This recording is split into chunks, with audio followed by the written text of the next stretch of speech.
Good day everyone, it's Ed Portugues from EMW Wheels, and today mag-release tayo ng Honda Brio 1.2 RS Black Top. So ito yan na yung unit natin. Idol Gate Pass kay JA. So yan, picture mo sila. So yan yung unit natin, naka-ceramic tayo. Binigyan natin ng door visor yung kliyente. Yan, may back sensor. Ayos, di ba? Ganda lime. So samahan nyo ako guys, actually pa-release na to, palabas na. So for picture taking na lang kami. And then, nandito na sa video natin yung mga pag-demo. So samahan nyo na lang. Samahan nyo na lang ako guys.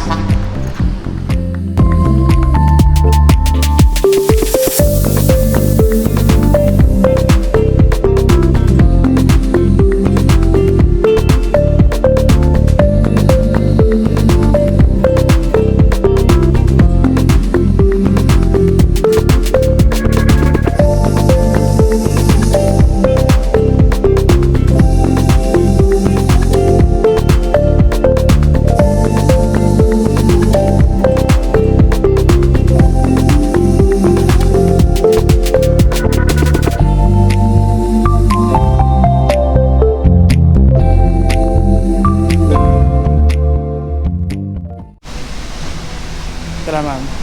Ma'am, may visor na pala. Nalagay na.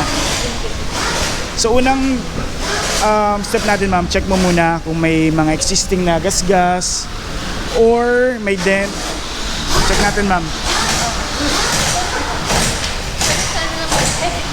Check natin sir kung may gas-gas ba or may dent. Ano natin sir? Ikutan muna natin. So yan, naka-ceramic na tayo. Yan, for 3 years. Ma'am, kinakabit pa lang ha. So yan, pag wala. Kasi ma'am, black top. So itim yung ano natin, glossy black. Ikot lang natin. For Honda City, for Honda Brio RS ma'am, meron na rin tayong back sensor. So check natin dito sa likod ma'am. So 259 liters yung capacity natin. And napo-fold siya ma'am. So hindi siya 50-50, pahawak lang ma'am. Hawakan lang natin itong pareho ma'am. Bababa lang. Tapos ma'am, clear tayo natin. Ayan.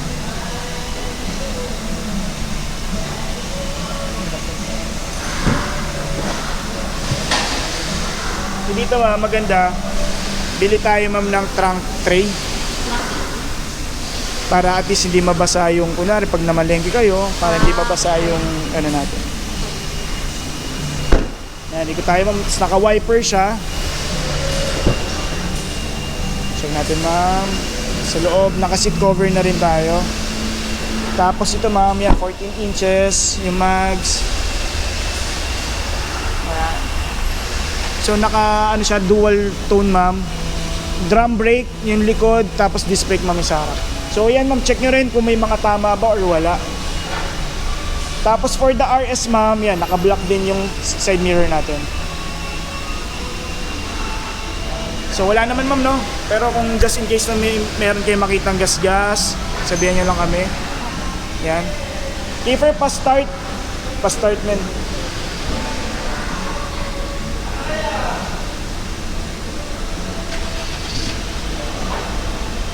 Pabukas ilaw tsaka ano, high beam, low beam. Yan, tapos hazard. Yan ma'am, so gumagana. Check natin yung likod ma'am, pelas. Yan sa likod. Brake light, reverse light, tapos third brake light, may ilaw ma'am. So yan. Kiefer ano? Hood. Pabukas na lang hood. Check natin ma'am yung engine.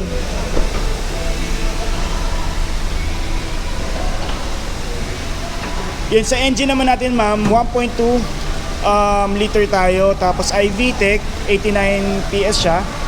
So 4-cylinder po siya compare sa mga competitor natin ng mga 3-cylinder. Ito 4 cylinders po.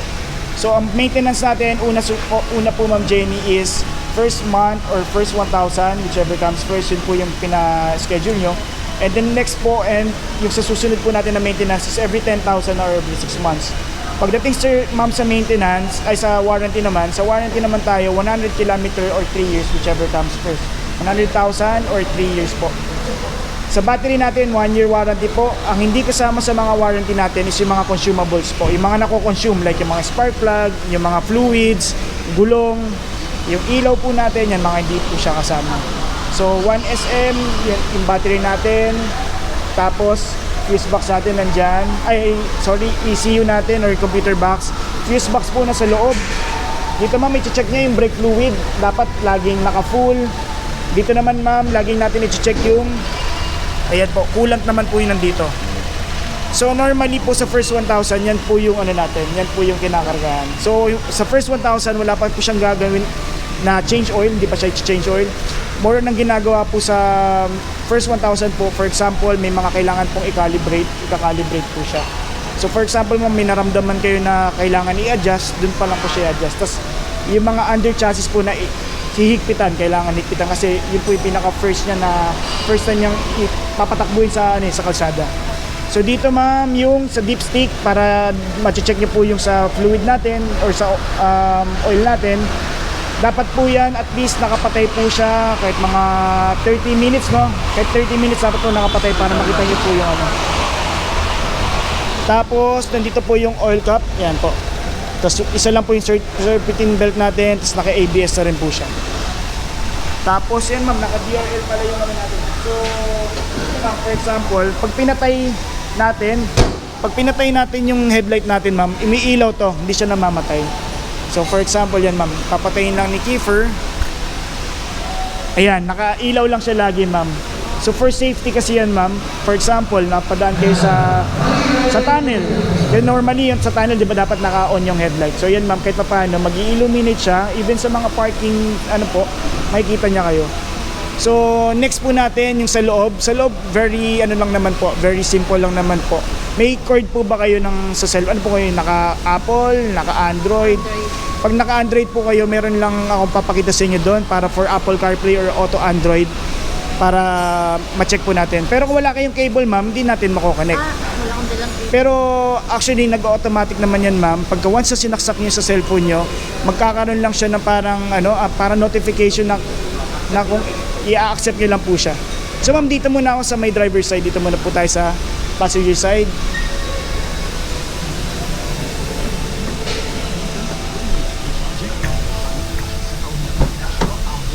So sige ma'am, upo muna ma'am. Ma'am, yung pag-start, ito ma'am, bibilisan ko lang ma'am kasi wala tayong gasolina. Papagas muna po tayo sa petrol paglabas natin mamaya. Petrol lang po. So pag-start po, brake po, susi,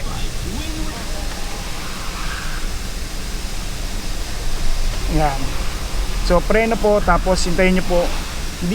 Pag ganito po kasi hindi po natin nararamdaman yung engine katulad yan, hindi po natin ramdam. Check nyo po dito sa RPM. Pag nag-1 na yung RPM, yan, naka-start na po siya. So dito po sa side na to, hindi po muna natin dapat ibaba yung mga wait na po, yung mga bintana kasi kakakabit lang po ng pin. So at least bigyan po natin siya ng at least mga 4 days. Yan po. So dito ma'am, yan, naka-power fold. Yan, nagpo-fold siya. So pag may nadaan po, kunwari may nadaanan kayo masyadong masikip po, kailangan niyo po siyang i-fold. Yan ma'am, pwede siyang i-fold. Tapos yung left and right po, ito ma'am, adjust muna natin kung gumagana. So yan po, gumagana po. Pero mamaya ma'am, i-adjust niyo po sa sino po yung magdadrive. Yan po, at least yan gumagana po. Central lock. Okay, nalalak naman po. Sa mga bintana, since nakabitan naman po siya ng tint, ibig sabihin nabababa naman po talaga siya. So dito ma'am, una, yan, naka-tweeter siya, black yung mga ceiling natin. So yan yung mga kinagandaan ma'am sa RS po. Tapos dito ma'am, bukasan po ng trunk. Tapos dito ma'am, yung sa gasolina. Sa gasolina ma'am, kung ano po, lagi po nasa kaliwa lang naman. Yung sa gasolina po natin, yung pinaka-lead po natin. Tapos dito ma'am, yung sa mga signal light, yan po. So gumagana naman po siya. Sa headlight switch, yan po.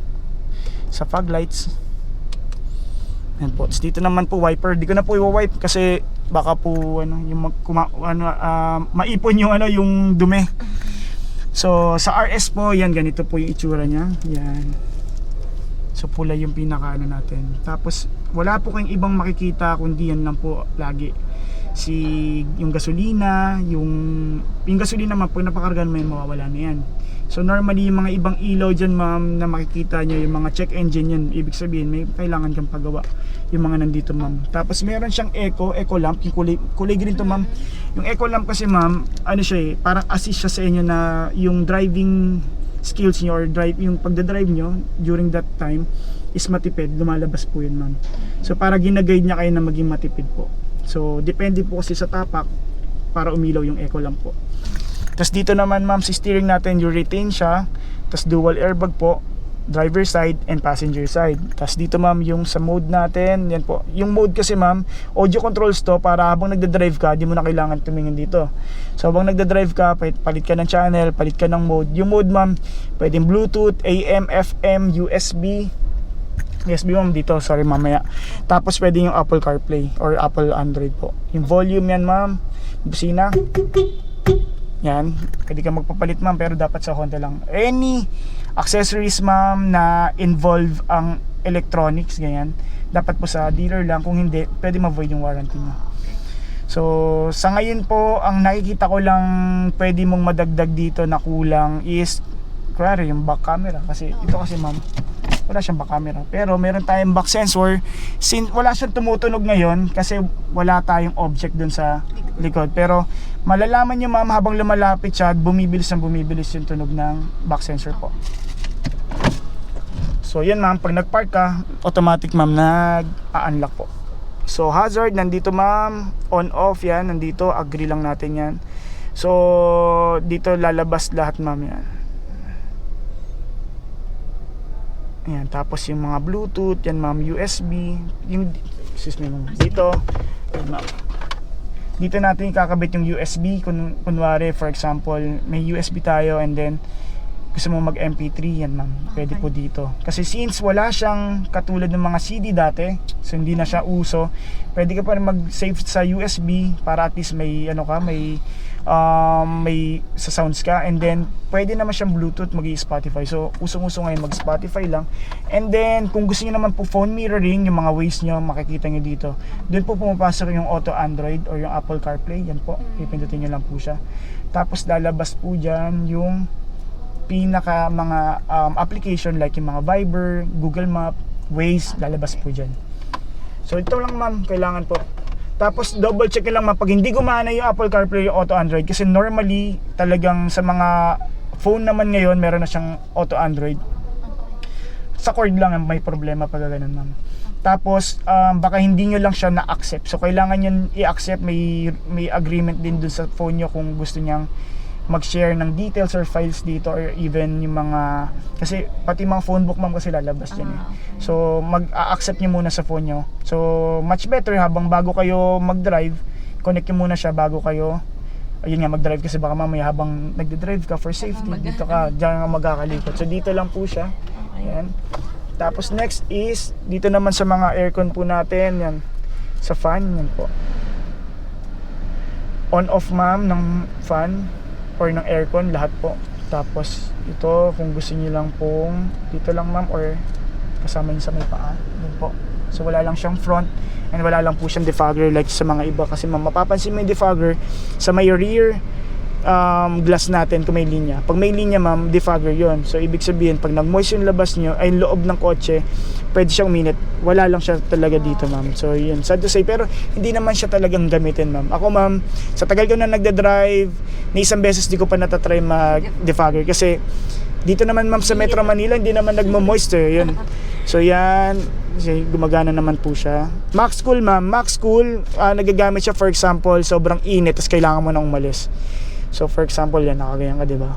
Ayan ma'am, yun yung settings. Pag minax ko mo ma'am, magmamax siya lahat. So ngayon, bibilisan yan lumamig. Once na ma-reach mo or okay na sa'yo yung cabin temperature, max cool mo lang ulit. Kung ano yung pinaka-settings mo ma'am, babalik siya dati. Tapos AC ma'am, AC on and off. Ang AC on and off naman ma'am, ano naman to?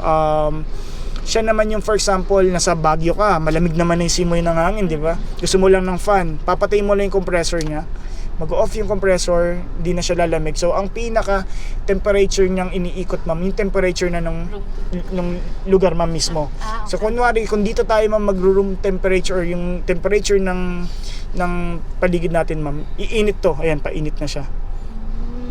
So on lang natin siya. Tapos dito, ma'am, up and down. So wala siyang heater, ma'am. Ang pinaka malamig ng Honda, ma'am, is nasa 18. So yung pinakamataas niya nasa 25 to 27. So parang kung ano yung pag lumabas tayo, ganun yung temperature. So next, ma'am, yung air circulator naman to. Ito naman yan, pagka nilagay mo dito, ma'am, nakatak lang yan, maaamoy mo yung labas. So yung circulate ng hangin, ma'am, from labas papasok dito. Ganun, ma'am. Pagka sinirculate mo naman dito sa loob sa cabin lang, dito lang yan, ma'am. So downside dito, downside sa inopen mo yung cabin mo or yung sa circulator, ma'am, maaamoy mo yung labas plus yung pinaka dust ng labas maiipon, ma'am, sa cabin filter mo. So dun magi-start, ma'am, parang yung aircon sa bahay, di ba may filter siya. The more na mas maalikabok siya, ihina, ma'am, yung fan. Parang kunwari, ma'am, nakatodo na pero parang number 1 pa din. Ibig sabihin, ma'am, puno na ng ano dito, dust, ma'am, alikabok. So para maalagaan mo, ma'am, kasi odor din, nandun din nagre-reflect yan. Pag madumi na yung cabin filter mo, isa na yun, ma'am. Pagka madumi na yung cabin filter, nagmo-moisture na din, naiipon na dun sa, medyo nag-iiba na yung amoy ng sasakyan. So I advise na ito lang, ma'am, lagi. Kasi dito naman sa atin, ma'am, mainit, di ba? Yung humid ng ano natin. So lagi mo lang ganyan, ma'am. So ito, ma'am, up and down, yan, button, ito rin, up and down. Next dito, ma'am, ito naman yung charger natin, 12 volts. So pag nagpakabit kayo ng dashcam, ma'am, dito lang ikakabit, walang diffuse type. So next, ma'am, ito naman yung park, reverse. So kailangan mo nakatapak ng preno, reverse, neutral, drive. Dito, ma'am, kung gusto niyo lang matipid. By the way, ma'am, ang ano natin, transmission natin is CVT transmission. So up to 7 position siya compare sa mga Honda City, same siya ng Honda City natin, Honda BRV, Honda halos lahat CVT na po. So yun. Hindi, unlike sa mga ibang kotse, ma'am, mga 5 automatic lang or 4 speed automatic. Yun, katulad for example, ma'am, yung gamit natin na expander, ang downside dun, ma'am, is 4 automatic lang siya. So hanggang 4 gear lang siya. So ito, ma'am, CVT siya. Since CVT siya, parang yung mga scooter, sir, di ba? Belt type siya, pero may chain din to. So ang kinagandaan dito, pulley type siya, wala siya talagang gear. Pero since yung kliyente talaga minsan ano bang kung i-convert natin siya up to gear, ano bang pwede natin i-compare sa kanya? Yung pinaka magandang right term sa kanya is position. So kunwari kung 5 speed, 5 position siya. Pero ito, ma'am, since CVT siya, hanggang 7 position siya. Pero wala lang tayong indicator dito, pero sa lahat ng mga Hondas ano natin, halos ganun po. CVT 7 position po siya. So next is drive. Kung gusto mo lang matipid, wala ka nang gustong isipin pang iba, NS po, sport mode po yan. Sa sport mode, mapapansin nyo, ma'am, mas high rev siya dito. Parang laging aggressive yung engine natin. And nagagamit dito, ma'am, for example, sa mga nag-overtake, gusto mong matulan dyan, nagagamit mo yan. Pero pinakamahalaga sa akin, ma'am, na lagi mong magagamit to sa mga downhill and uphill. Kasi ito, ma'am, lumalabas dito, ma'am, yung engine brake. So, ma'am, ano yan, ma'am, ma-experience mo na yan pag nagdadrive kayo yung engine brake. Sa engine brake kasi, ma'am, kusang parang nag-slow down yung engine natin para hindi ka masyadong babad sa preno. Kasi unlike pag nagdi tayo, ma'am, para siya nag-neutral lang. So pag pababa ka, pabilis lang siya ng pabilis. So ang tendency dun, ma'am, yung mga caliper natin, nag-overheat yung mga preno natin. So medyo pangit yun. So kung gusto mong hindi ka nakabilad sa preno, for example, nagtagay-tay ka, nagtanay ka yung pababa, S-mode mo lang, ma'am, mapapansin mo, ma'am, pag nag-S-mode ka, parang nag-jerk siya. So, parang nag-engine brake siya.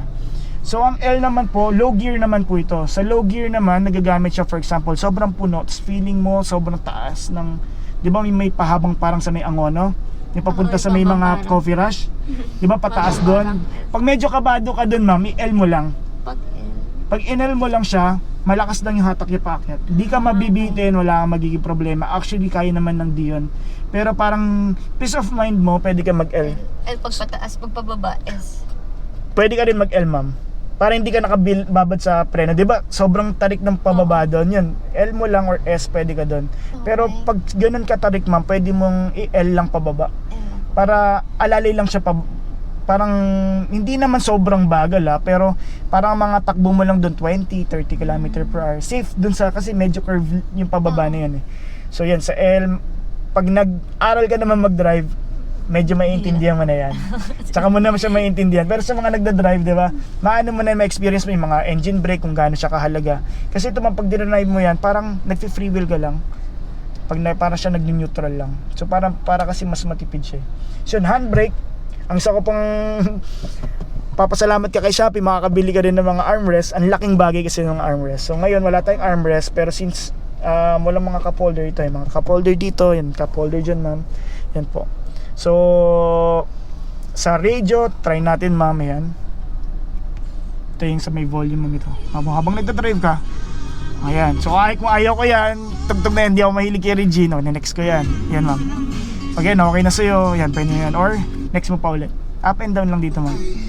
Sa mode naman, ma'am, yan yung lalabas Bluetooth, ayan.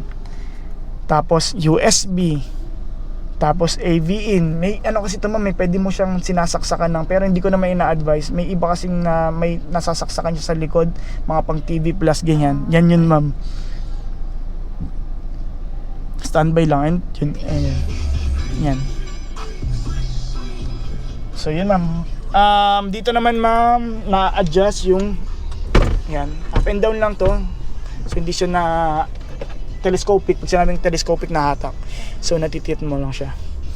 Tapos dito naman, ma'am, ayan, sa upuan. Tapos wala din siyang height adjustment. Tapos dito sa unahan, ma'am, ganyan po. Ayan. So ang isa pang tanong ni Ma'am Emery, brand new ba to? Ma'am, brand new talaga to. Hindi kami nagbebenta ng ano, medyo ginojoke ko lang siya. Pero ito, ma'am, ang kinagandaan, 13 kilometers lang siya. So 13 kilometers, normally ang pinakamababa namin nakukuha mga 8 ganyan. So depende kasi yan, ma'am. Tumatakbo kasi talaga to. Ang takbo lang kasi nito, for example sa planta, yung pagkakunwari may kailangan dun sa likod, papatakbuhin siya, iaabante siya. Yan lang ang mga takbo niya. Tapos pag dito naman, ma'am, may ikot yan dun sa taas, papunta sa ceramic, papunta sa tin, papunta sa vacuum. Ikot-ikot lang yan dito, ma'am. Pero dati nandun sa baba. Even tumatakbo din siya, ma'am, pag kinakarga sa truck. Yan. So yung 30 na yan, ma'am, normal yan. So pag nag 20 plus na, medyo magtataka ka na, bakit naka 20 plus? Baka mamaya pinang display sa mall. So ito, ma'am, ano lang siya, normal lang siya kasi from Thailand, tatakbo yan sa Thailand. I mean, yung takbo niya ganun din, parang sa planta, iikot-ikot lang yan doon. Tapos pagbaba sa Thailand, aakit sa barko, bababa sa Batangas, papapuntahin sa kung saan man dinadala ng planta. Yan, ma'am, yun yung takbo niya. Kumbaga itong 30 na yan, ma'am, makita nyo na, ma'am, naka-plastic lahat. Sa picture, naka-plastic yan. Ito, naka-plastic pa. Ito, ma'am, tanggalin na rin natin mamaya kasi pag nagpatugtog ka mamaya, gagaralgal dito.